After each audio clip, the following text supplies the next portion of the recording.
Hi, Miss. Di ako nabigo dito sa binili kong transparent trapal. Ayan.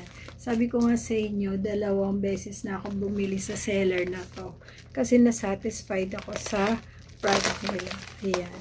Itong cover ko to mga Miss sa aming motor dun sa baba kasi walang bubong yung parking lot. Tapos ang maganda dito mga Mi, makapal ang kanyang yan, plastic. Tapos sealed ang mga edges. Well sealed. And meron siya mga butas-butas dito para just in case na itali mo siya, meron na din siyang palibreng tali. O, diba? Kaya, pahinihintay niyo mga Mi, get yours now. Ay, siya nga pala, di lang to pang motor, pang tricycle. Pwede din to sa mga bintana, sa guard, sa terrace, mga ganun. Para iwas, sa labahan syempre.